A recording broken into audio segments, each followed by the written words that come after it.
सभी का इस सेशन में स्वागत है। आज हम लोग मर्म चिकित्सा के अपर एक्सट्रीमिटी की बात हम लोगों ने की थी। सब लोग थे सुबह के उसमें, सारे लोग थे? नहीं है? तो कैसे बात बनेगी? है? अच्छा, नहीं सुबह के कार्यक्रम में थे, मॉर्निंग वाले में आज मॉर्निंग में सब थे ना? तो अब सबके लिए तो नहीं, दोबारा से वापस नहीं होगा ना। वहां से जहां तक पिक्चर चल चुकी है उसके आगे दिखाएंगे, ठीक है?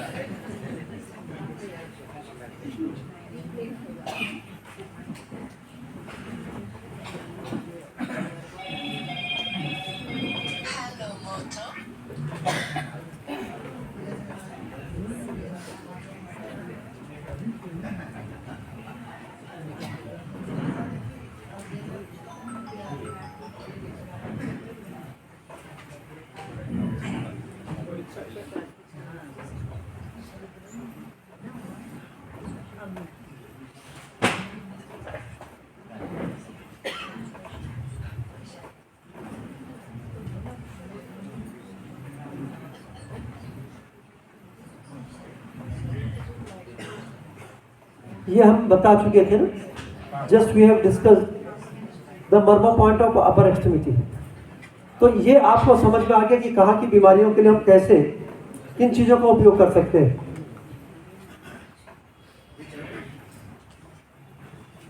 अब ये कैसे, how to stimulate these marma points, कैसे हम लोग इनको स्टिमुलेट करना है। अपने लिए जब करते हैं तो हम लोग क्या करते हैं, अंदर की तरफ से करते हैं, ठीक है?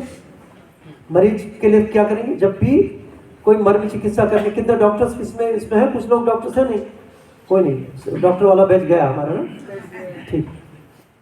तो अपने लिए जब मर्म करना तो दूसरों के लिए तो करना नहीं, क्या करना, अपने लिए करना। तो क्या करना, अपने अंदर से करेंगे, अंदर की इनर साइंस। ऐसे नहीं करेंगे, पॉइंट ऐसे नहीं दबाएंगे, ठीक है? ऐसे नहीं, कैसे दबाएंगे, अंदर की तरफ से दबाएंगे। तो ये मर्मा, सेल्फ मर्मा थेरेपी है कि अपने मर्मों को कैसे दबाना है। 0.8 सेकंड का स्टिमुलस देना, दबाना है, छोड़ना है, दबाना है, छोड़ना है, दबाना है, छोड़ना है, जैसे ये किसके लिए, ब्लड प्रेशर के लिए, ब्रेन के डिसऑर्डर्स के लिए। ये किसके लिए, गले की बीमारियों के लिए, गर्दन की, गले की बीमारी। ये किसके लिए, हमारे ब्रेन के लिए, ठीक है? ब्रेन की हाइपर एक्टिविटी के लिए। ये किस चीज़ के लिए, ये हमारी पेशाब की तकलीफों के लिए या यूट्रस की तकलीफों के लिए। फिर इसके ऊपर कौन सा है, ये हमारे लिवर की बीमारियों के लिए, पेट की बीमारियों के लिए। और ये ऊपर के जो दो मर्म है वो किसके लिए है, हमारे छाती की बीमारियों के लिए। और इसको कहते हैं, ये इमरजेंसी के लिए बहुत महत्वपूर्ण मर्म होता है। जब भी हमें हार्ट में, ब्रेन में कहीं कोई दिक्कत होती है तो इस मर्म को दबाते हैं तो तुरंत फायदा होता है। ठीक समझ गया हमारी बात? तो ये सेल्फ मर्मा थेरेपी की बात हम लोगों ने की। और ये दूसरा, अब हम लोग पैर के मर्म कुछ बात करते हैं, ठीक है? तो नाभि हमारे शरीर का एक बहुत महत्वपूर्ण हिस्सा है। नाभि देखते हैं ना, अम्लाइकस जिसको कहते हैं, अम्लाइकस जो होती है, इससे ऊपर शरीर और इससे नीचे का शरीर। जो इससे ऊपर के शरीर की चिकित्सा हमने बताई, ये सारे के सारे इन बिंदुओं से हो गई। अब इसके नीचे के शरीर की चिकित्सा हम लोग करते हैं। तो उसके लिए कहते हैं कि पैरों के पॉइंट्स हैं उनको हम लोगों को दबाना चाहिए। तो जैसे अभी हम लोग हाथ का पॉइंट देखते हैं ना, हाथ का देखा बताया था कि भाई एक लाइन खींचेंगे, इधर से आधा करेंगे तो क्या होगा, तल हृदय मर्म आएगा, हाथ का, हार्ट के लिए आएगा। अब ऐसे हाथ की जगह यदि हम पैर का मर्म देखेंगे, पैर में भी ऐसे ही होना चाहिए। तो पैर के लिए क्या होना चाहिए कि पैर को यदि हम देखें तो यहां से यहां तक की दूरी हमने क्या बताई थी, यहां से 6 अंगुल की। और यहां से यहां तक की दूरी कितनी होती है, 12 अंगुल की, ठीक है? पूरी 12 अंगुल की। तो जैसे हमने 6 अंगुल पे 3-3 अंगुल पे डिवाइड किया था, ऐसे क्या करना, एक इस उंगली से सीधी एक लाइन खींचनी है, तीसरी उंगली से। जैसे इसको बिग टो कहते हैं, सेकंड टो कहते हैं, थर्ड टो कहते हैं। तो इस लाइन से हमें सीधी एक लाइन, यदि हम स्ट्रेट लाइन ऐसे खींचेंगे तो क्या होगा, एक सीध थोड़ा सा हिस्सा इधर ज्यादा, इधर थोड़ा कम। और अब जहाँ 6 अंगुल पे, 4 2 6 अंगुल पे यहाँ नापेंगे तो आधे पे हम इस पे एक लाइन खींचेंगे। तो दोनों लाइन जहाँ पे कटेंगे वहाँ पे क्या होगा, पैर का तल हृदय मर्म होगा। तो उसको पैर के, हार्ट के लिए की बीमारियों के लिए इसको कर सकते हैं। और एक कल भी मैंने आपको बताया था कि छोटा सा, जब हम लोग सोते हैं तो आपने देखा सोते हैं कैसे सोते हैं। सोने के लिए मैंने आपको पोस्टर बताया था कि जिनको हार्ट की तकलीफ है वो कैसे सोना है। उनको पैर को ऐसे रखेंगे, ये रखा पैर दिख रहा है, ये मेरा पैर, और इस पर इसको क्या करना, इस जो हड्डी दिखाई दे रही है इस पर हमने क्या करना, पैर को ऐसे रख लेना। ठीक है, बहुत सारे लोग ऐसे सोते हैं। तो इस पर क्या हो रहा है कि इस हड्डी से ये जो पैर का पॉइंट है लगातार दब रहा है, पूरा शरीर का वजन पड़ रहा है तो इसमें होता है। तो इसको हम कहते हैं पाद तल हृदय। पाद तल हृदय का मतलब क्या होता है कि पैर का तल हृदय उसको कहते हैं। और ये दूसरा जो मर्म स्थान होता है उसको हम कहते हैं क्षिप्र। जैसे हाथ में था ना यहाँ अंगूठे के पास ऐसे इसके, तो इसके लिए क्या कीजिए, अंगूठे को ऐसे मोड़ लो। कैसे मोड़ना है अंगूठे को, इस ढंग से मोड़ लीजिए। अब ये हड्डी उभरी हुई दिखाई देगी, तो हड्डी उभरी हुई हड्डी के पास, ठीक है, ये हड्डी उभरी हुई है, इसके पास इसको अंदर ऐसे दबाएंगे, अंदर की तरफ अंगूठे से, उंगली से नहीं दबाएंगे, अंगूठे से इसको दबाएंगे। तो ये क्या करता, हमारे कमर के दर्द की बात, कमर का दर्द है, घुटने का दर्द है, उससे सब में फायदा करता है। ठीक है, तो पहला तो हमने बताया आपके तल हृदय मर्म जो पैर का है। दूसरा जैसे हाथ का क्षिप्र था, ऐसे ये क्या है, हमारे पैर का क्षिप्र है। तो इसको कमर की तकलीफों के लिए भी हम इसका उपयोग करते हैं। जैसे हाथ में होता है, ऐसे पैर में आप इसको कर नहीं सकते, अंगूठा डाल नहीं सकते। तो इसके लिए क्या करते हैं, इस अंगूठे को मोड़कर इस हड्डी का, जैसे हमने ये हड्डी है आप इसके पास करते हैं ना, ऐसे इस हड्डी के पास करते हैं। तो इसको दबाने का छोड़ने का, दबाने का छोड़ने का 15 से 18। तो ये दूसरा पॉइंट हो गया। इससे भी हमें कमर की तकलीफों को ठीक होने में मदद मिलती है। अब पैर का जो हमने तल हृदय बताया था, अब एक तीसरा जो बहुत महत्वपूर्ण है, जो कमर की तकलीफों को, पेशाब की तकलीफों को, यहाँ तक कि पुरुषों में होने वाली नपुंसकता को भी ठीक करता है, वो क्या है, ये इसके पीछे का गुल्फ मर्म है। तो क्या करना है, इसको 90 डिग्री पे कर लेंगे। ये क्या करना है, ऐसे नहीं रखना पैर को, पैर को क्या करना 90 डिग्री पे रखें। 90 डिग्री पे रखकर अपोजिट हैंड से, जैसे ये पैर है तो हाथ कौन सा होगा, दूसरा हाथ होगा, और उसको हाथ को ऐसे करना है, ऐसे कर लेना है। और अंगूठे को अंगूठे की तरफ रख के इसके पीछे उंगलियों से हम लोगों को इसको दबाना है। ठीक है, उंगलियों से हमको इसको ऐसे ऐसे उठाना है, दबाना है। ठीक, तो इसको क्या कहते हैं, गुल्फ मर्म। और इससे कमर की तकलीफें तुरंत ठीक होती है। जो साइटिका है, साइटिका का दर्द होता है, रेडिकुलोपैथी होती है, तो जितना भी दर्द होगा वो क्या होगा, ये तुरंत ठीक हो जाता है इससे, साइटिका से। ठीक है, तो साइटिका को ठीक करने के लिए एक यदि बिंदु का काम करेंगे तो हम कहते हैं इसको गुल्फ मर्म से हम इसको ठीक कर सकते हैं। ठीक है, अब इसके बाद एक और पॉइंट होता है जिसको कहते हैं इंद्रवस्ती। मैंने आपको बताया भी था कि जो छोटे बच्चे जब लैट्रिन जाते हैं, साल भर का, 2 साल का, 3 साल का जो बच्चा होता है, तो पैरों को हाथों में ऐसे लगा के, ठीक है, ऐसे कर लेते हैं पैरों, बैठते हैं तो क्या करते हैं, हाथों को कर लेते हैं। तो हमारी जो रिस्ट होती है उसका दबाव का, कलाई का दबाव कहाँ पड़ता है, इस जगह पे पड़ता है। लेकिन जब हम चिकित्सा के लिए करते हैं तो हम उसको थोड़ा सा नीचे करते हैं। तो जो ये हमारी हड्डी है, इससे 8 अंगुल की दूरी पर हम लोगों ने शिफ्ट किया है, क्योंकि यहाँ जब दबाते हैं तो यहाँ जो हमारी मसल है वो फट जाती है ना, तो इसलिए यहाँ पे नहीं दबाते। उसकी जगह क्या करते हैं, यहाँ से 8 अंगुल की दूरी पे दबाते हैं, दबाते हैं छोड़ते हैं, दबाते हैं छोड़ते हैं। ये सारी की सारी चीज़ें हमारी कमर की तकलीफों में जो रेडिकुलोपैथी होती है उसमें फ़ायदा करती है। ठीक है, तो ये सारे मर्म हैं जो हमारे कमर की तकलीफों में इसमें फ़ायदा करते हैं। अब एक और मर्म होता है जिसको हम कहते हैं, इसको कहते हैं जानू। यहाँ पे क्या कहा हमने, इसको कूरपर। ये ऐसे ही है जैसे हमारा ये हाथ है, ऐसे ये पैर है। ठीक है, सेम चीज की है ना। यहाँ पे क्षिप्र है तो यहाँ पे क्षिप्र है, यहाँ पे तल हृदय है तो यहाँ पे तल हृदय है, यहाँ पे मणिबंध है तो यहाँ पे गुल्फ है, यहाँ पर इंद्रवस्ती है तो यहाँ पे इंद्रवस्ती है। और इसको कूरपर को हम यहाँ क्या कहते हैं, गुल्फ कहते हैं। तो कूरपर को जानू कहते हैं।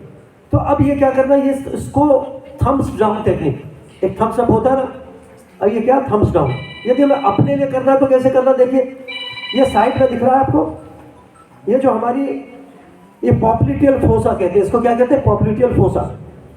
तो अंगूठे, ये उंगलियां, 4 उंगलियां हमारी कहाँ होनी चाहिए, यहाँ पे होनी चाहिए। ठीक है, ये दोनों साइड में, और अंगूठे क्या होने चाहिए, यहाँ पे होने। तो ये क्वाड्रिसेप्स फ्यूमोरिस एक मसल होती है और ये नीचे तक जाती है, तो यहाँ पे हम इसको लेते हैं और इसको इस ढंग से दबाते हैं। यहाँ से इसको उठाएंगे और इसको दबाएंगे। तो ये हमारी जो नी रिप्लेसमेंट की प्रॉब्लम्स है, जहाँ पे नी रिप्लेसमेंट सर्जरी करनी पड़ती है, उसमें भी इससे फायदा होता है। तो हम लोगों ने बताया कि भाई प्रतिवर्ष लगभग 1 करोड़ लोगों को हमारे चिकित्सकों के द्वारा नी रिप्लेसमेंट सर्जरी की सलाह दी जाती है।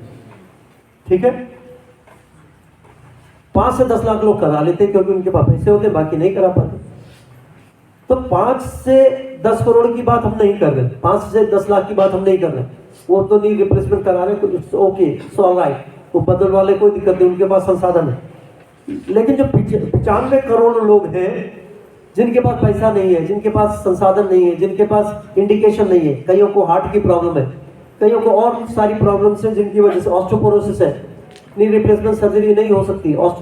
ठीक है, उन सभी में ये मर्म चिकित्सा अत्यंत महत्वपूर्ण है, इसलिए इसको करना चाहिए। ठीक है, तो कौन कौन से मर्म हो गए? पैर का जानू मर्म हो गया, फिर उसके बाद इंद्रवस्ती हो गया, फिर उसका गुल्फ हो गया, और उसके बाद क्षिप्र मर्म हो गया। तो चारों मर्म यदि आप करते हैं तो क्या होता है? नी रिप्लेसमेंट सर्जरी की आवश्यकता नहीं होती। ठीक है, समझ में आ गया? तो ये चारों के 4 मर्म करने चाहिए, और इस मर्म के माध्यम से आप लोगों का उपचार कर सकते हैं। ठीक है, तो ये 4 मर्म से ज्यादा नहीं जानने की जरूरत है, इसमें ऊपर के मर्मों को जानने की जरूरत नहीं।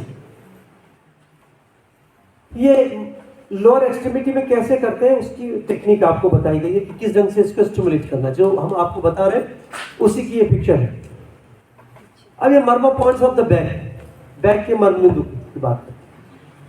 हम हाथ को कंधे पे ऐसे रखिए, सब लोग कंधे पे ऐसे हाथ रख के रखें, चढ़ाना नहीं, ऐसे नहीं करना, ऐसे नहीं करना। तो क्या करना है? इसको 90 डिग्री पे रखना है, सीधा सीधा। अंगुलियों को ऐसे मिला के रखेंगे, अंगूठे को ऐसे मिला के रखेंगे, और इसको अंगूठे को हमारा गर्दन से लगा के रखेंगे। गर्दन नहीं हिलानी है, गर्दन से लगा के रखनी है। ये 90 डिग्री, ये वाला एंगल 45 डिग्री का। ये कितने का? 45 डिग्री। ये कौन सा डिग्री? 90 डिग्री। 90 डिग्री पे रहेगा कंधा। ये दोनों अपर आर्म और लोअर, ये 4 आर्म के बीच में क्या है? 45 डिग्री का कोण। अब ये बीच की उंगली जहां पर आती है, वहां पर एक मर्म होता है जिसको कहते हैं अंश मर्म। कौन सा मर्म कहते हैं? अंश। अंश कहते हैं एक्सिस को। जैसे कहते हैं ना कि गाड़ी का अलाइनमेंट खराब हो गया, तो यदि जब शरीर का अलाइनमेंट खराब हो जाता है तो ये उस अलाइनमेंट को ठीक करने के लिए दोनों बिंदु होते हैं। ठीक है, तो इसको क्या कहते हैं? अंश मर्म। अब ये जो अंश मर्म होता है, इसके ठीक 8 अंगुल की दूरी पर नीचे मिड लाइन पे होता है, मिड लाइन से दोनों 4-4 अंगुल की दूरी पे एक मर्म होता है जिसको कहते हैं अंश फलक। हाथ को अब ऐसे रखिए, हाथ को क्या करेंगे? ऐसे रखेंगे, सीधे स्ट्रेट, ऐसे नहीं, ऐसे ऐसे देखिए, ऐसे नहीं करना है। ठीक है, क्या करना? जैसे हाथ सीधे जाए उसको ऐसे करना। अब जहां पर ये बीच की उंगली जाती है उस स्थान को कहते हैं अंश फलक। क्या कहते हैं? अंश फलक। अब हाथ को ऐसे डालेंगे, पूरा ऐसा डालेंगे, पूरा ऐसे लपेट के डालिए, सीधे 90 डिग्री पे डालिए। जहां पर बीच की उंगली जाती है इस जगह पे, वहां पे क्या होता है? बृहति। तो ऐसे नहीं, एक हाथ पूरा सीधा। मोटे आदमियों में नहीं जाएगा, ठीक है? जो पतले आदमी है उनमें वो हाथ वहीं पे जाएगा जहां पर हमारी बीच की उंगली जाती है, वहीं पे क्या होगा? बृहति मर्म होगा। अब उसके बाद हमने आपको बताया कि जब जहां पे रिब्स खत्म होती है हमारी, सुबह बताया था पसलियां खत्म होती हैं, वहां पर मिड लाइन से 4 अंगुल की दूरी पर दोनों तरफ कौन सा मर्म होता है? पार्श्व संधि सिरा मर्म है, पार्श्व संधि मर्म है। और पार्श्व संधि मर्म के नीचे दोनों तरफ हमारे जो बेल्ट लाइन होती है उसके पास 2 गड्ढे से होते हैं। घर पे अपने भी देखिए, किसी और अपने बच्चों के किसी परिवार को देख सकते हैं, वहां पे 2 गड्ढे होते हैं। उसको कहते हैं सैक्रोइलियक ज्वाइंट्स। क्या कहते हैं? सैक्रोइलियक। तो सैक्रोइलियक ज्वाइंट के पास एक मर्म स्थान होता है जिसको कहते हैं कुकुंदर। चुकंदर सुना है? ये चुकंदर नहीं है, क्या है? कुकुंदर। ठीक है, तो कुकुंदर मर्म होता है, और उसके नीचे एक मर्म स्थान होता है जिसको हमने कहा कि कटिक तरु। सुबह आपको बताया था कि जब हम वज्रासन में बैठते हैं तो कहाँ पे हमारी एड़ियाँ टच करती हैं? कटिक तरुण मर्म पे, तो उसको हम कहते हैं कटिक तरुण मर्म। और साइड में ये जहाँ पे हम बेल्ट बांधते हैं और हाथों को ऐसे रखते हैं, तो जो जहाँ पे बीच की उंगली आती है वहाँ पर एक मर्म होता है जिसको कहते हैं नितंब मर्म। ठीक है, आपने देखा होगा कि जो छोटे बच्चे होते हैं जिनका पेट हमेशा खराब होता है, तो लोग क्या करते हैं, उनमें यहाँ पर एक काले धागे की डोरी बांध देते हैं। ठीक है, तो कहाँ पे प्रेशर देता है वो? पीछे के कुकुंदर पे और नितंब मर्म पे। तो कहते हैं कि डोरी बांधने से क्या होता है, उसका पेट चलना बंद हो जाता है, पेट ठीक हो जाता है। तो एक कुकुंदर मर्म है और नितंब मर्म है, यहाँ पर हम पेटी बांधते हैं। तो बेल्ट का प्रेशर कहाँ रहता है? नितंब पे और कुकुंदर मर्म पे। तो जो भी चीज हम बांधते हैं वो दोनों मर्मों को प्रभावित करती है। ठीक है,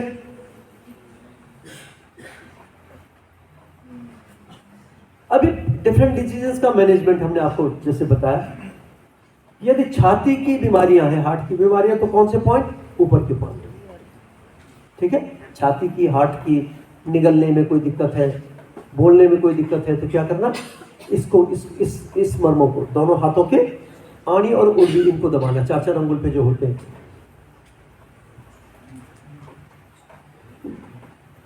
ये क्या होता है? डायाफ्राम से ऊपर के जितने ऑर्गन्स हैं। अब ये डायाफ्राम से नीचे के ऑर्गन्स की हम लोग चर्चा करते हैं।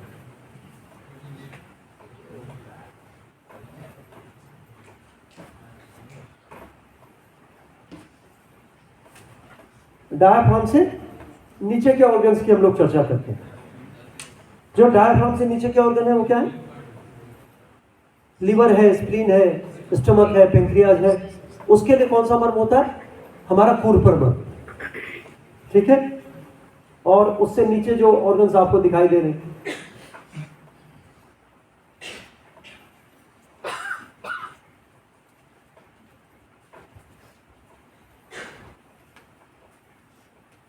ये नीचे के ऑर्गन दिख रहे हैं, इन सब की चिकित्सा। अब ये ऊपर के जो ऑर्गन की चिकित्सा हमने किससे की? यहाँ के जो पॉइंट्स थे। बीच के ऑर्गन्स की चिकित्सा हमने की इस वाले पॉइंट से। नीचे के पॉइंट्स की चिकित्सा हमने किससे की? ये इंद्रवस्ती से। समझ में आ रहा है सब? ये चीज समझ में आ गई कि इससे हम क्या करेंगे? छाती के ऊपर की। इससे बीच वाले से क्या करेंगे?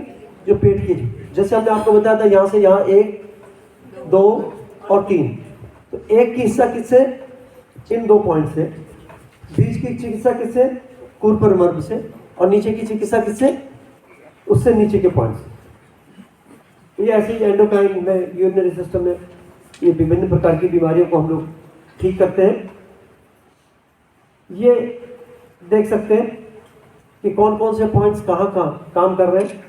चेस्ट, लंग, ये जो ब्रोंकाइटिस है, ब्रोंकस है, किस में काम करती हैं? ये डायबिटीज, लिवर डिसऑर्डर्स, फिर ऑल यूरिनरी डिसऑर्डर्स, यूटीआई, इस सब में काम करती है।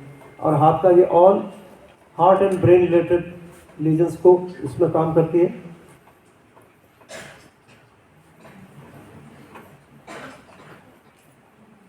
अब ये सेल मर्मा थेरेपी की अपर एक्सट्रीमिटी की टेक्निक, हर को अलग अलग कैसे दबाते हैं इसको समझ सकते हैं आप। कल हम लोग एक, यदि आप लोगों का कोई ग्रुप बना हुआ है कहीं, तो उसमें एक फ्लायर अपना शेयर कर देंगे, उसमें सारी चीजें आप उससे स्कैन करके आप देख सकते हो, है ना। यदि आपके नंबर सब यहाँ किसी के पास हो, ग्रुप कोई बना हो, तो उसमें हम फ्लायर शेयर कर देंगे तो सबको मिल जाएगा। तो उससे सारे छोटे छोटे वीडियोस इसके बनाए हुए, 1-1, 2-2 मिनट की वीडियोस हैं, 3-3 मिनट की वीडियोस हैं, और बड़े तो बहुत ज़्यादा है लेक्चर्स के थे। तो इनको आप देख सकते हैं कि इसको कैसे स्टिमुलेट करना है। यदि भूल जाए तो उसको समझ सकते हैं ना, उसको समझ में आने वाली चीज़ें। अब ये जो रेस्पिरेटरी और सर्कुलेटरी सिस्टम होता है, ये समझाने की बात है कि दोनों सिस्टम एक दूसरे से मिले जुले होते हैं। ठीक है, यदि फेफड़े का श्वास ठीक नहीं है तो हार्ट ठीक नहीं होगा, और हार्ट का श्वास ठीक नहीं है तो फेफड़े ठीक नहीं होंगे। क्योंकि ये ब्लड जो जाता प्योर कहाँ से होता है? फेफड़े में प्योर होता है। और कलेक्शन कहाँ होता है? और कलेक्ट कहाँ होता है? पूरे सर्कुलेटरी सिस्टम में होता है। तो ये दोनों से संबंधित बीमारियों का इलाज किससे होता है? आनी और उर्वी मर्म से होता है, साथ में तल हृदय मर्म से होता है। तो इन चीज़ों के लिए क्या करना है, यदि किसी को खांसी भी है, कोई तकलीफ है, सांस फूलती है, साथ में ब्लड प्रेशर की तकलीफ होती है, तो क्या कॉम्बिनेशन बनाएंगे, आणी, उर्वी और तल हृदय। ठीक है, इसको करेंगे तो उससे आप अपने स्वास्थ्य को ठीक रख सकते हैं। अब ये जो स्टिमुलेशन जाता है, ये कहां से जाएगा, नर्व से जाएगा। आप दबा रहे हो तो किसी नर्व से ही ट्रेवल करता थ्रू द नर्व, और पेरीफेरी से, जैसे हमने कहा ये पेरीफेरल सिस्टम है, इससे जो भी कोई स्टिमुलस जाएगा कहां जाएगा, हमारे सेंट्रल नर्वस सिस्टम में जाएगा, जो स्पाइनल कॉर्ड है उसमें जाएगा, और स्पाइनल कॉर्ड से ये कहां जाएगा, ये हमारे ब्रेन में जाएगा, और ब्रेन से फिर उसका प्रोसेसिंग होगी, उसके बाद वो उसको ठीक होगा। अब यदि कभी कोई गड़बड़ होती है, आप किसी को गलती से दबा देते हैं तो क्या क्या गड़बड़ होने जा रही है देखिए, है ना, या उस जगह पे चोट लगेगी तो क्या तकलीफ होगी। तो injury of marma may lead to anatomical and functional deformity, है ना। तो ये दिक्कत हो सकती है, हाथ उठना बंद हो जाएगा, हाथ चलना बंद हो जाएगा, और रिस्ट ड्रॉप हो जाएगी, किसी की उंगलियां मुड़ जाएंगी, किसी की पैर जो है, पैर चलते समय पैर लटक जाएगा, पैर उठेगा नहीं। तो ये सारे कॉम्प्लिकेशंस कब होते हैं, जब हम या तो गलत ढंग से मर्म चिकित्सा करते हैं, या कोई चोट लग जाती है, किसी और वजह से चोट लग जाती है, तो उसमें ये सिम्टम्स हो सकते हैं।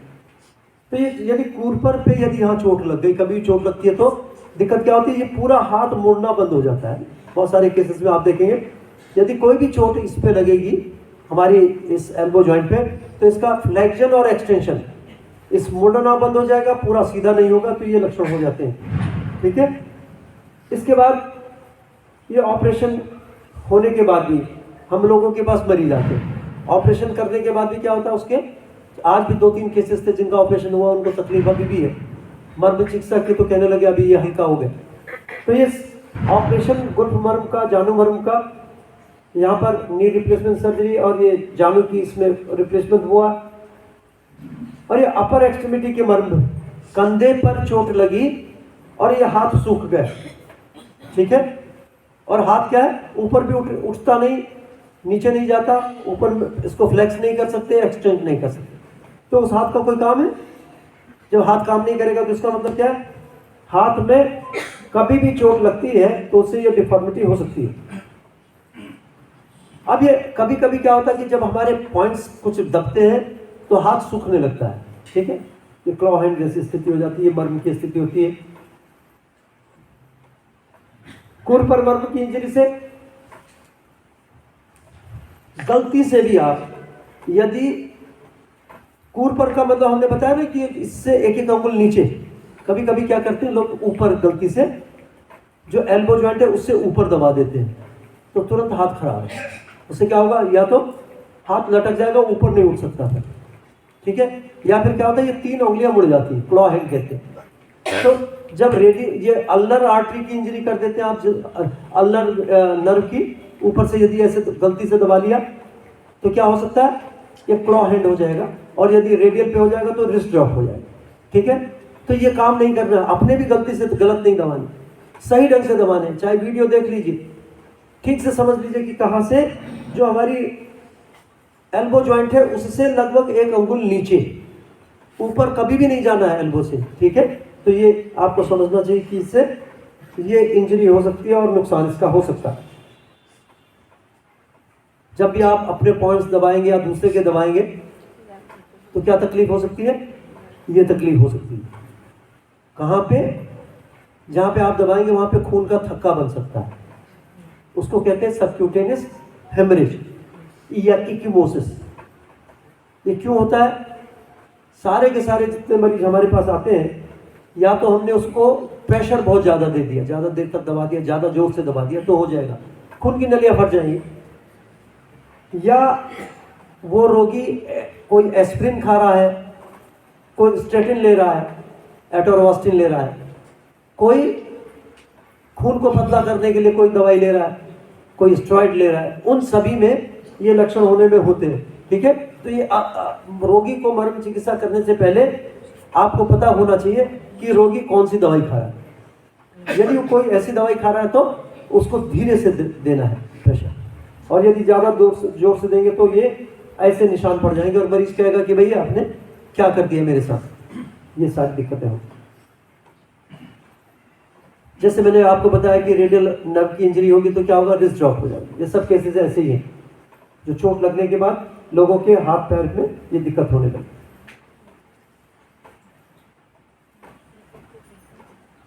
इसके बाद आप अपर के लोअर के हेड के मैंने पॉइंट्स बता दिए, ठीक है। अब ये कुछ क्वेश्चन आंसर्स के लिए आपके पास समय है।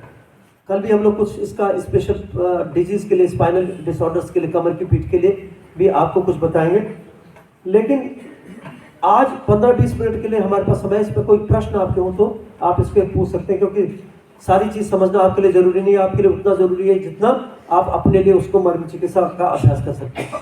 तो इसमें कोई प्रश्न हो तो आप मुझसे पूछ सकते हैं।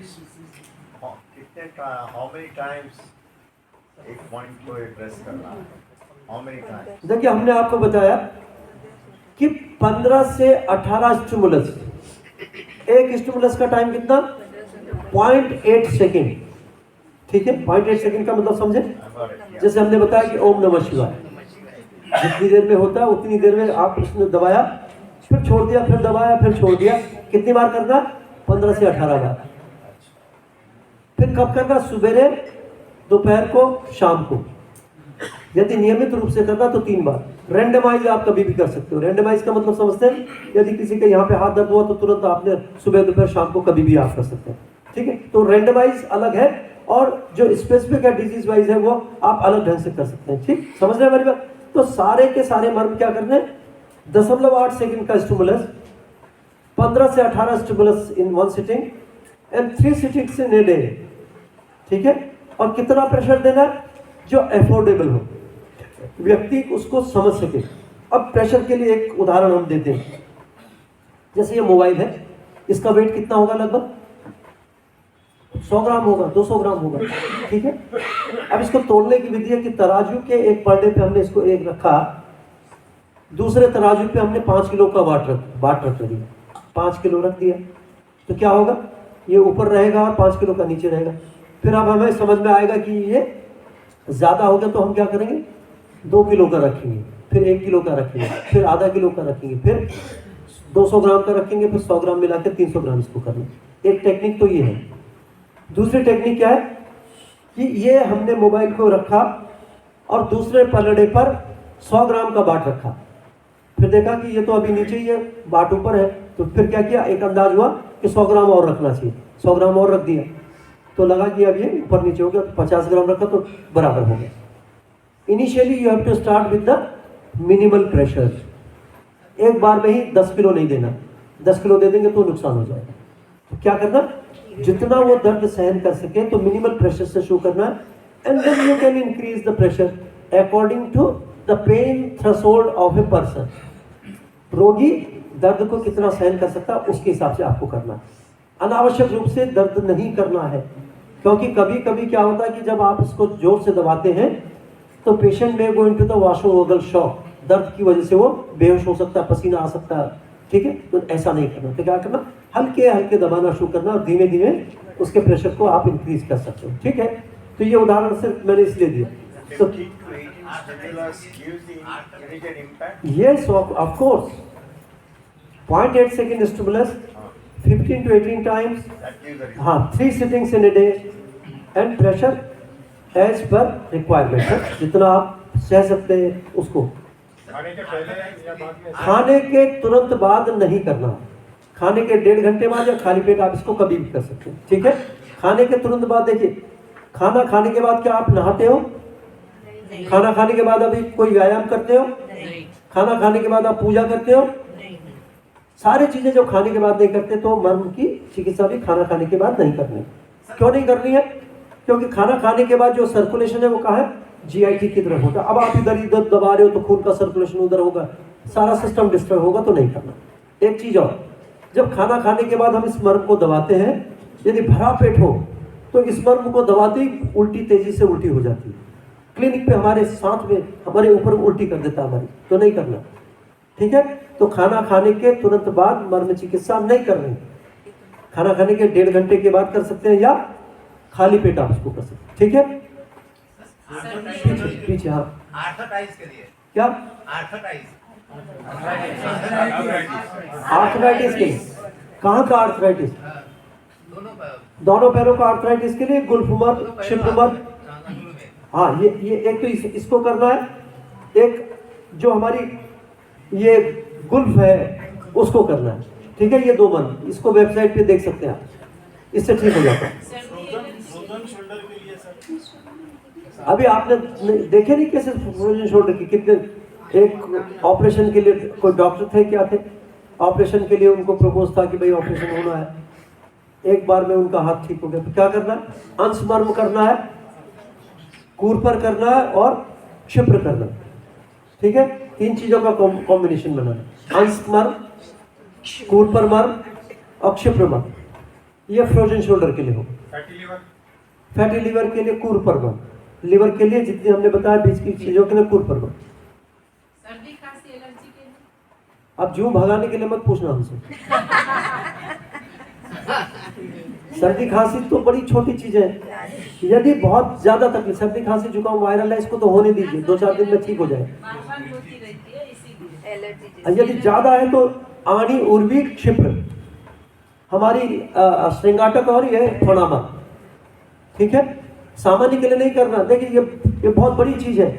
अब कोई कहे कि जूं से होते तो हाँ, अब ऐसे ऐसे दबाओगे, यदि जूं उसके नीचे आ जाएगी तो मरी जाएगी, लेकिन जूं भगाने का, खुजली दूर करने का उपाय नहीं है, ये बड़ी चीजों का है। समझ लीजिए मेरी बात, बहुत बड़ी चीज है। आप उससे किसी बहुत बड़ी व्यक्ति से कोई बहुत छोटा काम कराएंगे तो ठीक नहीं है। कंप्यूटर का इंजीनियर है, उससे कहेंगे भाई तू कंप्यूटर इसमें ये कर दे, कुछ और काम कर, कुर्सी उठा ले, तो नहीं, उससे कंप्यूटर वाला काम कराएंगे, ठीक है। तो यही मर्म चिकित्सा के आप स्कोप को पहचानिए कि कितनी बीमारियां उससे ठीक हो सकती है। जी, सोराइसिस पे, जहां पे सोराइसिस है वो सारे अपर लोअर के सारे पॉइंट्स करने, जिस जगह पे है उसके संबंधित पॉइंट पे। और जो सुबह हम करते हैं, सुबह रहते हैं आप 6 बजे वाले में, तो जो मर्म प्राणासन है उसको रोज करना है, और साथ साथ उसके जो पॉइंट्स हैं जहां जहां हो रहा है उन पॉइंट्स को दबाना है, ठीक है। ठीक हो जाता है, महीना लगे, 6 महीना लगे, जिंदगी में ठीक नहीं होना तो ठीक हो जाता है। 4-6 महीना करो ना इसे, ठीक है। Hip joint gets locked, hip joint कारण क्यों गॉड नोस। उसका एक्सरे हुआ, MRI हुआ? नहीं, 2 बार हुआ है नहीं, तो उसमें क्या चीज निकला? I don't know, it was just pain, तो गर्म पानी से सेक लिया था for some time. X ray MRI में फाइंडिंग क्या है? नहीं, एक्सरे कुछ नहीं किया, जस्ट तो पहले कराना चाहिए, पता चले कि कूला खराब तो नहीं हो रहा, कूला घिस तो नहीं गया है ना, कूले की हड्डी, तो उसको देखना पड़ेगा। सर खेलते टाइम मेमोरी पावर सर कम हुआ है, मेमोरी पावर कम हो जाता है तो क्या करना है? इसको मणिबंध को तले देखो, ठीक है, इस तपनी को, मणिबंध को और तले देखो। सर 25 साल से डायबिटीज है और एक इंजेक्शन से कंट्रोल करते हैं, क्या करते हैं? कूरपर मर्म सिंपल लगातार कीजिए, और आप देखिए कि भाई महीने, 1.5 महीने, 2 महीने में इंसुलिन की मात्रा कम होने लगेगी, कम डोज देनी पड़ेगी, और लगातार आप इसको 6 महीने, साल भर करेंगे तो इससे छुटकारा पा जाएंगे। किडनी स्टोन के लिए कुछ नहीं बेटे, स्टोन को तुमने ऑपरेशन, बड़ा स्टोन होगा कैसे निकालोगे दबा के, तो रास्ता थोड़ी है उसमें कि मर्म दबाया स्टोन बाहर नहीं, ठीक है। Sir, if the psoriasis is on the navi portion, psoriasis on the navi portion, periphery. हर इतना नहीं होता, सिर्फ उतनी जगह थोड़ी होता, बहुत जगह होता। अपर लोअर के पॉइंट्स कराइए, Upper lower दोनों. अपर हेड, अपर एक्सट्रीमिटी, लोअर एक्सट्रीमिटी, और मर्म प्राणायाम करेंगे तो ठीक होगा। जो सुबह का अभ्यास करते हैं उसको करेंगे, And points of upper and lower. Lower extremity along with the मर्म प्राणायाम। सर नी के पीछे के हिस्से में, मतलब खेलते टाइम ट्विस्ट या ऐसे हो जाए तो वही गुल्फ, यही वाला ना। हड्डी टूटनी नहीं चाहिए, लिगामेंट टूटना नहीं चाहिए। वो टूटा है तो क्या करना, फिक्सेशन करना। टूटा नहीं है पर हाँ, तो रनिंग चोट, टाइम हाँ चोट लगी है तो ये गुल्फ मर्म से ठीक हो जाएगा। कोई अंदर टूट फूट नहीं होनी चाहिए। नीचे टो का जॉइंट है वो खराब हो गया है, टो का, पाँव के टो का जॉइंट खराब हो गया है। क्या हुआ उसमें? उसमें बहुत पेन हो रहा है, और एक्सरे कराया तो बोला वो जॉइंट रिप्लेस करना पड़ेगा टो का। यूरिक एसिड पहले कराइए टेस्ट। करा दिया था। वो कितना है? वो विधि लिमिट है 7 के। किसका है? मेरा। तो कल आप सुबह 9 से 12 के उसमें मुझे दिखा दीजिए, ठीक है। उसको पॉइंट बता देंगे, ठीक हो जाएगा। और कोई प्रश्न? गले के नस तो ये अंश मर्म और क्षिप्र मर्म, ये कंधे का मर्म है, इसका मर्म है, साथ में ये कुरपर का बाह्य प्रांत, इसको कर ले। सारे मर्म अपर लोअर एक्सट्रीमिटी के मर्म इतनी जल्दी ठीक होती है, 5 मिनट में न्यूरोपैथी ठीक होती है, 5 मिनट। आज अभी संत भगवान का ट्रीटमेंट करके आए, भयंकर न्यूरोपैथी थी, चल नहीं सकते थे पैरों से, एक सिटिंग के बाद वो चलने लगे बढ़िया से, कहने लगे अब तो बिल्कुल ठीक है। तो न्यूरोपैथी लोअर एक्सट्रीमिटी के पॉइंट्स करेंगे तो ठीक होता है पैर, ठीक है। लेकिन न्यूरोपैथी के कारण को ठीक करना चाहिए। डायबिटीज है तो डायबिटिक न्यूरोपैथी को ठीक करना, डायबिटीज को ठीक करना, विटामिन की या किसी चीज़ की कमी की वजह से न्यूराइटिस है, बी कॉम्प्लेक्स की किसी की वजह से, तो उसको सप्लीमेंट करना चाहिए। खाने पीने की वजह से कहीं कोई दिक्कत है तो उसको चेंज करना चाहिए, ठीक है। तो सिंपल पैरों के पॉइंट से ये न्यूरोपैथी ठीक हो सकती है। हाँ जी जी बताइए। कमर के मणकों की जो गादी घिस जाती है, वो भी मर्मा point of the lower extremity and Marma points of the back, वो भी ठीक होती है।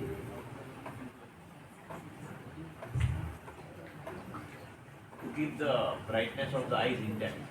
अपांग आवर्त और संघाटक, these two Marma points along with this one regular करेंगे तो आंखें ठीक होंगी। और सुबह हमने एक अभ्यास और बताया था, क्या बताया था? हाथों को रगड़ना है खूब। देखिए आंखों को यदि मजबूत करना है तो उसकी सिकाई करनी है, और सिकाई कैसे करनी है, जो विधि हमने बताई, खूब रगड़िए सुबह सुबह उठ के। और रात को भी यदि दिन भर के काम के बाद आप कर सकें तो सबसे बढ़िया। रात को भी आप जब थक जाते हैं दिन भर के काम से, दिन भर लाइट देख रहे हैं, काम देख रहे हैं, स्क्रीन देख रहे हैं, पढ़ रहे हैं, लिख रहे हैं, आंखों का काम देख रहे हैं, रात को क्या है, उसको आंखों को ठंडे पानी से पहले धोइए, आंखों को साफ कीजिए, क्लीन कीजिए, आंखों को थोड़ी देर के लिए बंद कीजिए, फिर रगड़िए, इसको खूब जोर से रगड़िए। और इसको, ये जो हिस्सा है इसको कहाँ रखिए, आंखों के बीच में रखिए। 1 मिनट के लिए इसको एक्सचेंज ऑफ टेम्परेचर होने दीजिए, और उसके बाद देखिए कि कितना मजा आता है। 5-7 दिन में आप देखेंगे कि अनोखा इसमें आंखों में अनोखा आनंद आने लगता है, ठीक। कौन सा हिस्सा है यहाँ पे आपने बताया? ये अंगूठे के नीचे का हिस्सा, इसको शुक्र वलय कहते हैं। जब हम इसको रगड़ते हैं तो क्या करना है, इसको ऐसे नहीं करना है, ऐसे नहीं रखना है, इस वाले हिस्से को नहीं रखना है। किसको रखना? इसको रखना, इस वाले, ठीक है। और उस टेम्परेचर को महसूस करना है कि टेम्परेचर ट्रांसफर होगा। गरम, खूब गर्म कीजिए इसको, मतलब ऐसा लगे कि अब रेड हॉट हो गया, खूब गर्म, ऐसे नहीं कि 4 बार रगड़ लिया, नहीं, खूब रगड़िए, रगड़ते रगड़ते रगड़ते क्या करना, उसको फिर ऐसे रखकर आधा मिनट तक उसका अभ्यास कीजिए, और आधा मिनट में महसूस कीजिए कि वो ट्रांसफर शिफ्ट हो गया टुवर्ड्स द आई बॉल, ठीक है। तो प्रतिदिन इसका अभ्यास, और अपांग आवर्त और श्रृंगाटक, ये आंख की जो हेल्थ है उसके लिए फायदा कर। साथ साथ क्या कर लीजिए, आंवला खाना शुरू कीजिए, गाजर खाना शुरू कीजिए, ठीक है। स्क्रीन टाइम कम कर लीजिए, आंखों की जो मूवमेंट हमने बताई है, या आंखों को जो है किस ढंग से चलाना है उसको करना शुरू कर दीजिए। तो ये सारी चीजें आंखें ठीक रहती। जितने दिन तक भी आप अपनी आंखों को स्वस्थ रख सकें उसका प्रयास आपको करना चाहिए, ठीक है। तो ये बहुत अच्छे ढंग से ये सारे मर्म काम करते हैं, बहुत अच्छे ढंग से काम करते हैं। तो आंखों की सारी बीमारियों के विषय में जान लिए। Sir nasal polyps, nasal polyp में भी करना वही है, लेकिन यदि if the polyp is very bigger in size तो वो फिर ठीक नहीं होता, उसको काट के निकालना पड़ता है, ठीक है।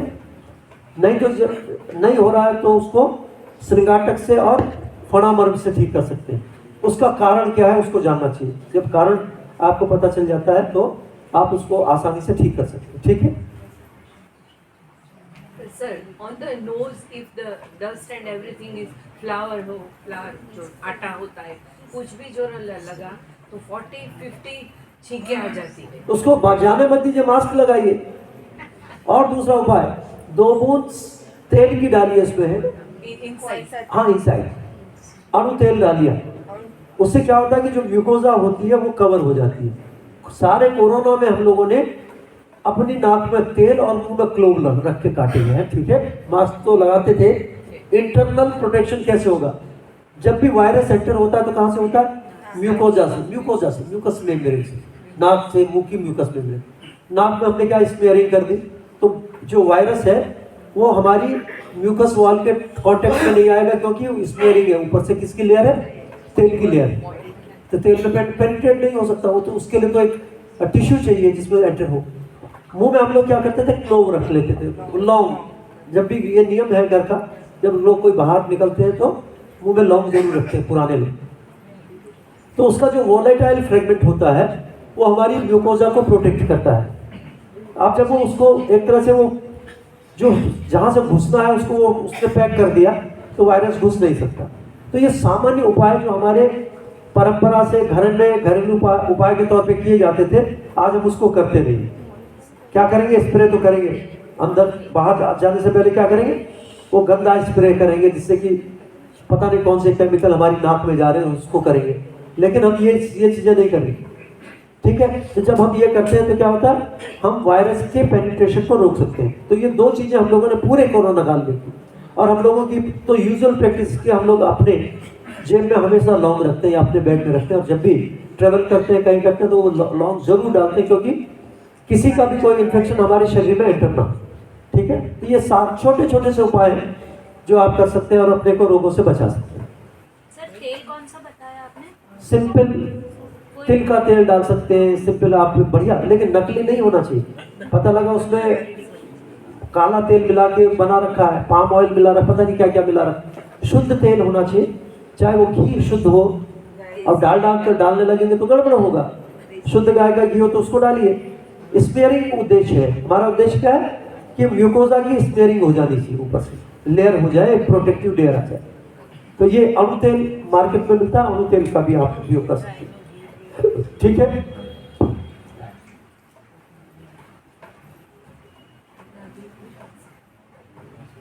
बहुत टाइम हो गया, अब इसको कंक्लूड कर लें, हैं?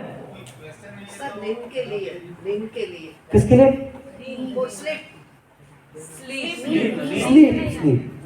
ये तल हृदय है, it is very important for the sleep. और 2 चीजें और बता दें, जिसको स्लीप नहीं आती उसके लिए 2 उपाय करने हैं। एक तो क्या करना है,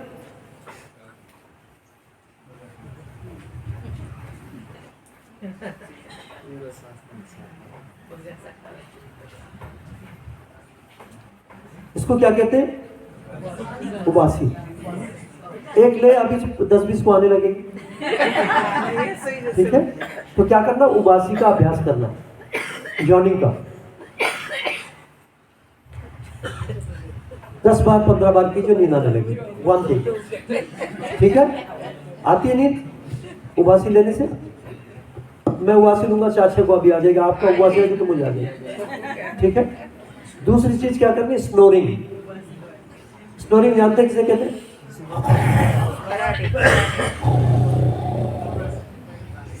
खराटे का अभ्यास करिए, लेट जाइए, खराटे का अभ्यास कीजिए। ये क्या है, एक प्री है और एक पोस्ट है। एक pre operative, operative, post operative होता है ना। उबासी क्या होती है, नींद आने से पहले क्या आती है, उबासी, और नींद आने के बाद क्या आती है, खराटे। तो खराटे और उबासी के बीच में नींद होती है। इधर उबासी को बुला लीजिए, खराटे को बुला लीजिए, नींद अपने आप आ जाएगी। तीनों दोस्त हैं, ठीक है। ये प्रयोग की हुई चीजें इसलिए बता रहा हूँ। स्नोरिंग के लिए यही देखिए, स्नोरिंग के लिए सबसे बड़ी चीज है कि आपको वेट नहीं बढ़ा होना चाहिए, नाक में कोई मांस नहीं बढ़ाना चाहिए। जो हैवी होते हैं, जिनमें ट्रैक कम जो छोटा हो जाता है, उनमें स्लीप एपनिया होता है, तो मोटापा नहीं होने देना। नेजल पैसेज क्लीन होना चाहिए। अनुलोम विलोम जैसे मैंने बताई ये विधियां करनी है तो आपका ये पैसेज बिल्कुल क्लीन रहता है, ठीक है। तो स्नोरिंग ना हो इसके लिए मोटापा सबसे महत्वपूर्ण होता है। पोस्चर आपका ठीक होना चाहिए, बाई करवट या दाई करवट सोए या सीधे सोए। गर्दन पेट के नीचे तकिया बहुत ज्यादा होगा तो स्नोरिंग होगी, गलत ढंग से सोएंगे तो स्नोरिंग होगी। तो दोनों चीज़ों को छोड़ दीजिए, जो चीज़ ठीक से सो सकते हैं उनको सोइए। और फिर वही मर्म, श्रृंगाटक और फणामर्म, ये सब सारी की सारी चीज़ें फायदा करती हैं, ठीक है। तो क्या कहा हमने, उबासी और खराटे का दोस्त क्या है, नींद है। तीनों को साथ बुला लीजिए, तीनों इकट्ठे आ जाएंगे, ठीक। कहीं भी कोई दिक्कत नहीं होती, इसका अभ्यास कीजिए रोज। तो आदमी कहेगा इससे क्या होने वाला, लेकिन इससे इतना बढ़िया होता है, कुछ कहने की हद नहीं। तो हम लोग बहुत लोगों को ये सारी चीज़ें बताते हैं कि भाई उबासी लेना शुरू कीजिए, अभ्यास कीजिए, चुपचाप लेटे रहिए, नहीं कि बाहर सड़क में उबासी लेने लगे तो नींद आ जाएगी, लेटिए अपने। टेलीविज़न बंद कीजिए, मोबाइल को दूसरे कमरे में रखिए, ठीक है। मोबाइल पर नहीं देखना, टेलीविज़न नहीं देखना, कोई किताब नहीं पढ़नी है, बहुत लाइट नहीं होनी चाहिए, पूरे कमरे की लाइट जलाई हुई है, मोबाइल हाथ में है, सामने टीवी चल रहा है, नींद नहीं आएगी, कभी नहीं आएगी। और हाथ में क्या है, सिगरेट, तो कभी आएगी नींद नहीं आएगी। तो क्या करना, अंधेरे कमरे में सोना है, मोबाइल को स्विच ऑफ करके दूसरी जगह लगाना, टीवी बंद रखना है, आराम से सोना है, ढीले कपड़े पहन के सोना है, और तभी अभ्यास करना, तब नींद आएगी, ठीक है। बड़ा सरल है। हाँ जी, वेरिकोज वेन है वेरिकोज वेन, नहीं पीछे, हाँ वेरिकोज वेन्स बोल रही है। वेरिकोज वेन्स, हेडेक, हेडेक के लिए कल मैंने बताया था कि हम लोग क्या करते हैं, पट्टी बांधते हैं, पट्टी बांध के क्या करते हैं, यहाँ पे स्तपनी मर्म, अपांग आवर्त मर्म, फिर यहाँ पे पीछे क्या होता है, त्रिकाटी कमर। तो इन मर्मों को दबाएंगे तो ठीक होता है। किसमें, एसिडिटी, एसिडिटी के लिए सब यही, हमारा आणी और कूरपन, ये हमारे पेट की बीमारियों के लिए, ठीक है। ये सारी चीज आसानी से ठीक होती है, बड़े सरलता से ठीक होती है, रेगुलर करना पड़ता है। लेकिन ऐसा नहीं है कि शराब पीते रहे और एसिडिटी के लिए मर्म दबाते रहे, ठीक नहीं होगा। रात को सोते ना सोए ना, एसिडिटी होती रहे, आप उसको कुछ नहीं, पेट साफ ना हो, एसिडिटी हो, मर्म दबाए, कुछ नहीं होना। तो जो सामान्य चीजें, मिर्च मसाला, तेल, खटाई, ये नहीं खाएंगे, पेट साफ रखेंगे और मर्म को दबाएंगे तो ठीक हो जाता है, ठीक है। सर पीरियड्स रेगुलर आने के लिए कारण क्यों, क्या है कि पीरियड रेगुलर क्यों नहीं आ रहे, इसका कारण होना चाहिए। और यदि कोई भी दिक्कत है तो हमारा इंद्रवस्ती मर्म और नीचे का गुल्फ मर्म, ये दोनों चीजें, पैर की इंद्रवस्ती, हाथ की इंद्रवस्ती और पैर का गुल्फ मर्म करेंगे तो जितने भी यूट्रस से संबंधित जो प्रॉब्लम्स है वो ठीक होती है। लेकिन मेंसेस के दौरान मर्म नहीं करना है। यदि मदर कंसीव कर गई है तो मर्म नहीं करना, ठीक है। उसमें मिसकैरेज होने का खतरा होता है और मेंस्ट्रुएशन में वो डिस्टर्ब होने का खतरा होता है। तो ड्यूरिंग 3 to 5 days, 3 दिन कम से कम मर्म नहीं करने, ठीक है, पैर वैर के मर्म नहीं करने, उससे आगे पीछे करेंगे तो ठीक हो जाए, ठीक है। मोटापा कम नहीं होता है, मतलब थोड़ा बहुत रहता ही है। देखिए आप काम क्या करते हैं, रिटायर्ड आदमी, व्यापार, मैं 1 घंटा हाँ करता हूँ योगासन। हाँ, मैं बता रहा हूँ, इसका उपाय बता रहा हूँ। व्यापार में और मोटापे में एक समानता है, ठीक है। क्या समानता है, जमा करना और खर्च करना। कम जमा करेंगे, ज्यादा खर्च करेंगे तो घाटा होगा, और जमा ज्यादा करेंगे, खर्च कम करेंगे तो मोटापा भी बढ़ता है और व्यापार भी बढ़ता है। हमें क्या करना है, घाटा करना है। तो घाटा कैसे होगा, या तो जमा कम करें या खर्च ज्यादा करें, ठीक है। तो रोटी कम करनी है, खाना कम करना है, डाइट का मॉडिफिकेशन करना, पराठे की जगह रोटी कर दीजिए, रोटी की जगह सैलेड ले लीजिए, ठीक है। प्रोटीन्स को बंद कर दीजिए, फैट बंद कर दीजिए, कार्बोहाइड्रेट कम मात्रा में लीजिए, और ये जितने भी फाइबर कंटेनिंग डाइट है उसको बॉईल करके लेना शुरू कीजिए खूब। जब भी भूख लग, बीच बीच का क्या है, जो क्रेविंग होती है ना, बीच बीच की जो मंचिंग करते हैं उसको बंद कर देना। अब इसका क्या, इसके पीछे का विज्ञान क्या है, आप इसको ऐसे समझ सकते हैं कि जैसे आपने खिचड़ी बनाने के लिए रखी है कुकर, प्रेशर कुकर में आपने क्या किया, गोभी डाली, आलू डाला, दाल डाली, चावल डाला, पानी डाला, हल्दी डाली, मिर्च डाली, बंद करके कुकर चढ़ा दिया, किस पे, गैस पे चढ़ा दिया, बंद कर दिया। अब आपके मन में आया थोड़ी देर में, इसको खोल के इसमें 1 मुट्ठी चावल डाल दूं। फिर 5 मिनट के बाद मन में विचार आया कि थोड़ी दाल और डाल देनी चाहिए। फिर आपने कहा अरे भाई इसमें तो मटर और डालने थे, भूल गए मटर, 1 मुट्ठी मटर डाल दीजिए, फिर उसमें थोड़ा पानी डाल दीजिए और फिर चढ़ा दीजिए। तो क्या होगा, जो आपने पहले चढ़ाई है वो जल जाएगी और जो बाद में चढ़ाई वो कच्ची रह जाएगी। ऐसे ही हमारे पेट में होता है। जब भी हम खाना खाते, क्यों नहीं, अभी मुझसे कहा गया कि भाई आप थोड़ा क्या बनाता है? पोहा बनाता है, क्या बनाता है? उपमा। क्या आप भी उपमा ले लीजिए? तो हमने नहीं ली। दिन में भोजन किया, सुबह भोजन किया, दोपहर में भोजन किया, रात्रि को भोजन करेंगे, उसके बीच में कुछ नहीं खाएंगे। खाएंगे तो क्या होगा? हमारे शरीर में टॉक्सिन्स बनेंगे, वो जो डाइजेशन नहीं होगा ना, कुछ कच्चा कुछ पक्का रहेगा, तो उससे फ्री रेडिकल्स बनते हैं और वो सारे सिस्टम को हमारे खराब करते हैं, या आम बनता। तो खाना क्या है? समय से भोजन करना। तो समय से भोजन करेंगे तो आप ध्यान रखें कभी भी कि कुकर में यदि आप बार बार डालेंगे तो खाना पकने वाला नहीं है, खराब होने वाला है।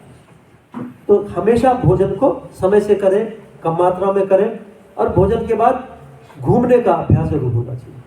तो कम से कम मोटापा कम करने के लिए कितने कदम चलना है? 12,000।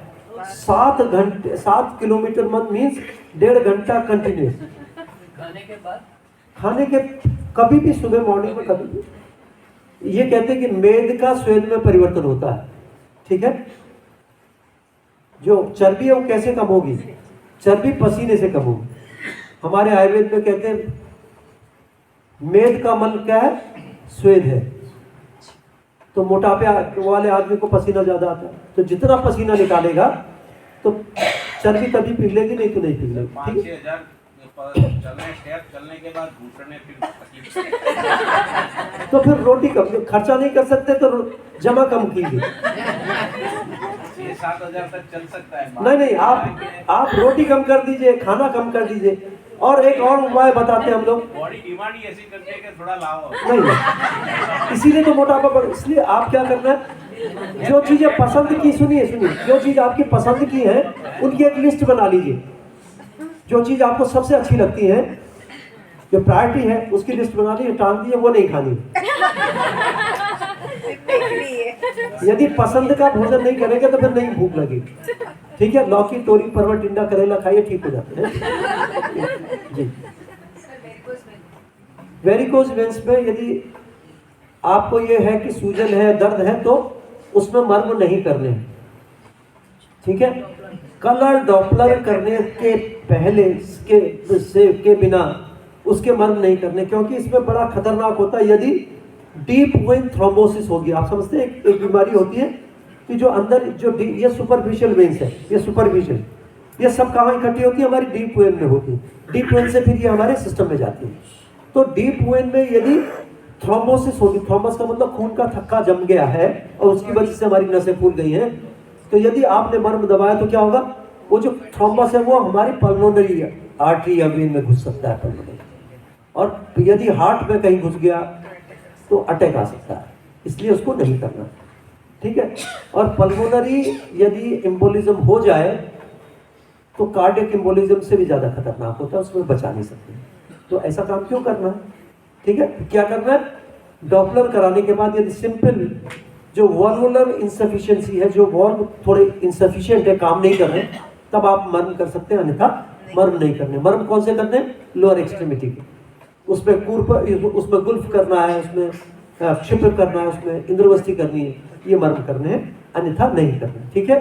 तो कंट्राइंडिकेशन है, इसमें हम लोग कहते हैं कि नहीं करने हैं जब तक कि आप उसका कलर डॉपलर ना करा लें। समझ में आ गई बात? तो इसलिए ओवर इंथुजियास्टिक नहीं होना है कि जबरदस्ती हम कर रहे ही करें, जब तक हम लोग कंफर्म ना हो जाए कि इसमें सही ढंग से मर्म कर सकते हैं, तब तक मर्म नहीं करना।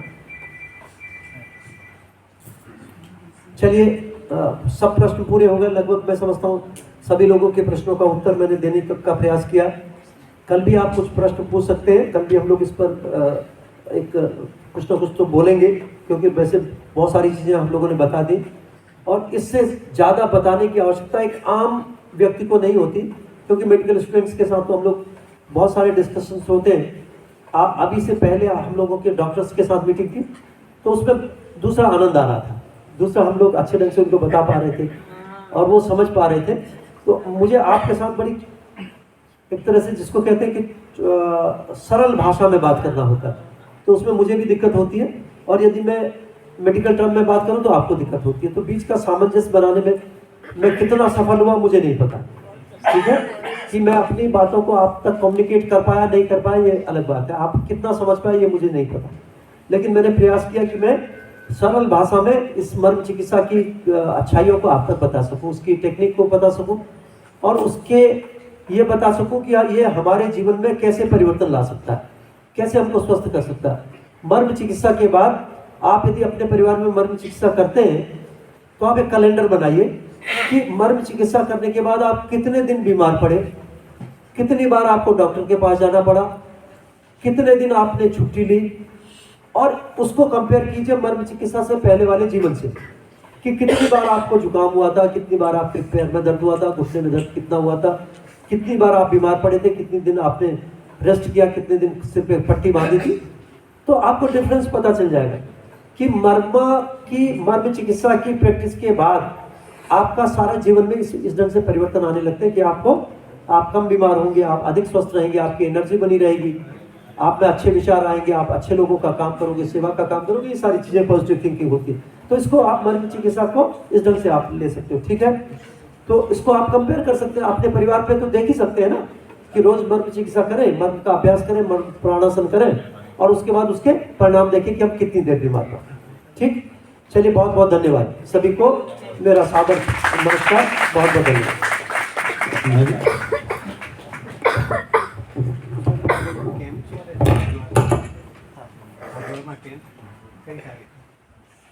9 से 14 फिर अप्रैल में भी है। आप वेबसाइट में वो फ्लायर डाल दूंगा, तो वो फ्लायर को समझ लेंगे तो उसके हिसाब से आपको हमारे प्रोग्राम्स का पता चल जाएगा। वेबसाइट पे जाएंगे तो सारी चीज़ें आपको पता चल जाएगी। वो फ्लायर मैं आपको दे दूंगा, तो आप शेयर कर दीजिएगा।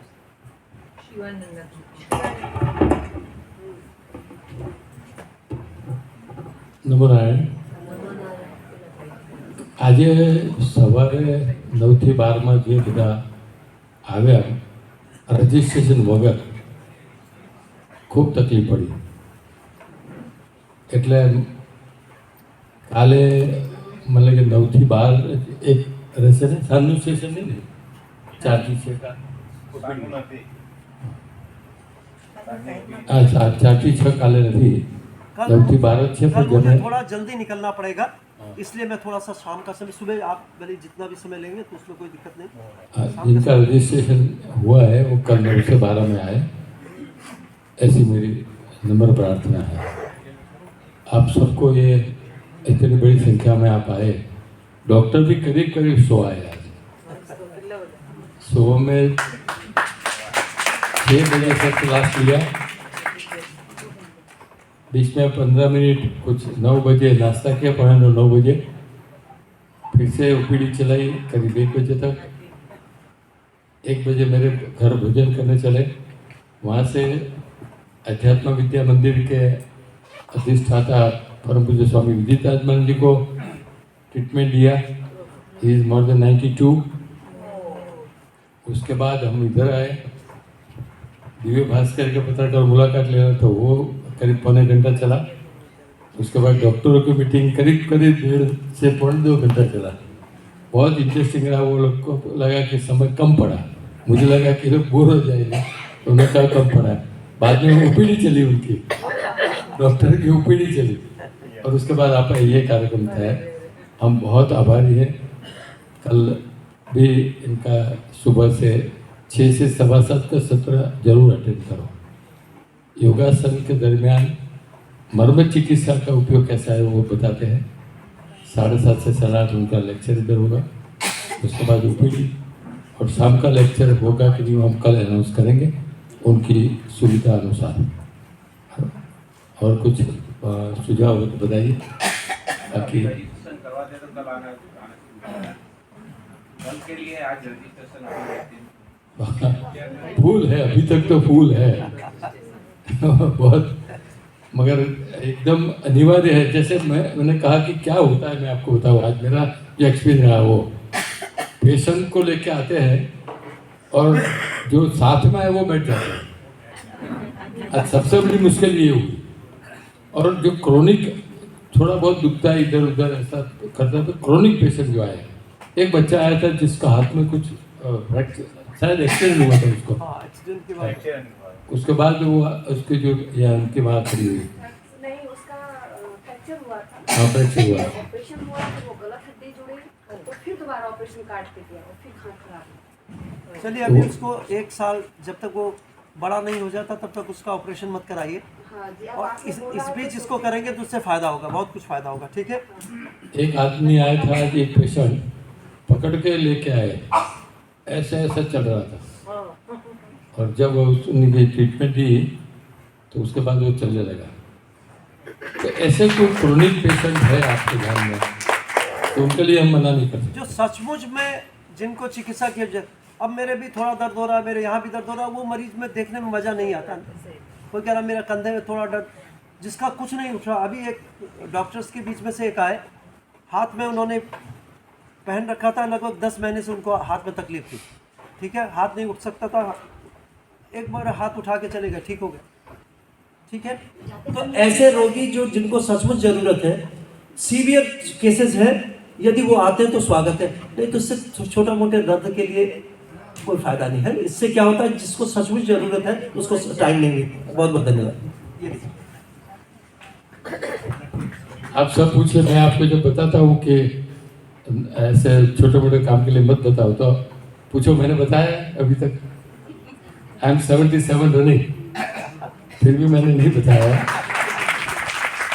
क्योंकि ऐसे बहुत छोटे मोटे रहता है उम्र में, बाकी क्या बताने का उनका टाइम लेने से बजाय कोई नीडी है, ऐसा कोई है। तो मुझे कोई आज दोपहर में पूछ रहा था कि 2-3 साल से पैरालिटिक कोई है, खड़िया साइड में रहता है, कोई है क्या जो पूछ रहे थे वो? ऐसे कोई आए तो बराबर है कि उनका लाभ मिले और वो अपने घर के परिवार के लोगों को उनको ट्रीटमेंट दे। तो वो नहीं, नाम तो नहीं, वो सिटी से था, आपको मुझे आज पूछ रहा था। ऐसे कोई आए तो ठीक है, बाकी छोटी मोटी बीमारी की मत डिस्टर्ब करो। बाकी हमारे जो विकी भाई कहाँ गए? विकी भाई थोड़े सीख गए हैं, तो विकी भाई बताएंगे। और क्योंकि सुबह में वो 6 से 7:15 के क्लास में वो योगासन के दरमियान सीखे, तो और ये तो मुकुंद भाई पंड्या 15 साल से उनसे ट्रेन हुए हैं, 15 साल तक। ये जो बुक मिल रही है ना, इनकी बुक का ट्रांसलेशन करके पब्लिश इन्होंने किया है। तो हम कहेंगे कि अगले सप्ताह या 2-4 सप्ताह के बाद आए और उनको परेशान करने की छूट, सुबह से शाम तक ओपीडी लगाएंगे, बराबर? वो भी अच्छी ट्रीटमेंट देते हैं, तो ऐसा कुछ करेंगे। और मैंने एक अब हम सबकी ओर से मैंने विनती किया है कि जुलाई में हो सके तो एक बार आइए, तो यूनिवर्सिटी में, फॉरेंसिक यूनिवर्सिटी से लेके और काफ़ी यूनिवर्सिटी में उनका लेक्चर हो, वहाँ काफ़ी लोगों को ऐसे ट्रेन किया जाए तो नीचे पेनिट्रेट हो सकता है। आप सबका को भी धन्यवाद, कल मिलेंगे। ये जो टिप्स है इसके वो शेयर करेंगे। हाँ, वो मैं कर दूँगा। अच्छा, जो लोग आश्रम के व्हाट्सएप ग्रुप में नहीं आ, पूछा करो दीदी, वो बहुत सारे हैं। एक चिट्ठी पे आपका नाम और नंबर लिख के दे दो, हम व्हाट्सएप ग्रुप पे डाल देंगे आपको। भाई राहुल, व्यवस्था करो तभी कोई पेन और कागज की, और आप लिख के जाइए, हम डाल लेंगे। और उनका भी जो डिटेल्स हैं वो हम व्हाट्सएप पर डाल देंगे। હા, એમને આવશે. જે લોકો વોટ્સએપ ગ્રુપમાં છે એમને ફરી આપણે જરૂર નથી. જે લોકો નથી એ જ આપે. બીજું કંઈ છે કોઈ સૂચના આશ્રમ માટે? આપ સૌનો ધન્યવાદ. સાથે સાથે આશ્રમના અમુક જ લોકો પર બહુ લોડ પડે છે. અમારે જેમાં લીમેભાઈ છે કે કહીએ કાંક જોઈએ છે તો ફટ દઈને 60,000નું લેપટોપ 15,000માં લઈ આવ્યા. આવા અમારે વર્કર જોઈએ. અને બીજા એક મિત્ર છે અમારા આવિષ્કાર સ્કૂલવાળા, એમને કીધું કે આ તાત્કાલિક, ગઈકાલ સવાર નહોતું ચાલતું બરાબર, હું તાત્કાલિક આ જોઈએ 2 વસ્તુ, તો કોઈ માણસે મોકલાયો અને ખૂબ કન્સેશન રેટમાં આપણે આપ્યું આશ્રમને અને આપણે ઓછી કિંમત મળી ગઈ. આવી રીતે કેમેરો એક લેવો છે સરસ, કોઈને જો ધ્યાનમાં હોય તો. સારા ફોટા પડે તો પ્રેસવાળા માગે છે, મારી પાસે વોટ્સએપ મેસેજીસ છે, પિક્ચર સારું મોકલાવ્યું, ફોટોગ્રાફરે રાખો, ટેગ તો એડિટરે કીધું કે સારો ફોટોગ્રાફર રાખો, એક ફોટો પાડીને મોકલાવો તો મેં લઈએ ગયા. અને એમને ઓડિયન્સો ફોટો વધારતી હોય છે, અને સાથે સાથે વક્તાનો એવી રીતે માગે છે. શિવરાત્રિનો ફોટો માગેલો બધા છાપાવે, પણ મારું મોબાઈલ એટલો ભરી જાય મોડા જોયું મેં. એટલે આપ સૌ કંઈક આઈક્યા બીજી રીતે આશ્રમની સેવામાં મદદરૂપ થાઓ. જે નિવૃત્ત છે એ લોકો વધારે થઈ શકે. અને કંઈ ને કંઈ નાની મોટી સેવા કરો તો આશ્રમની ઘણો બધી ઉન્નતિ થઈ શકે, પ્રગતિ થઈ શકે. આપ સૌનો ખૂબ ખૂબ આભાર.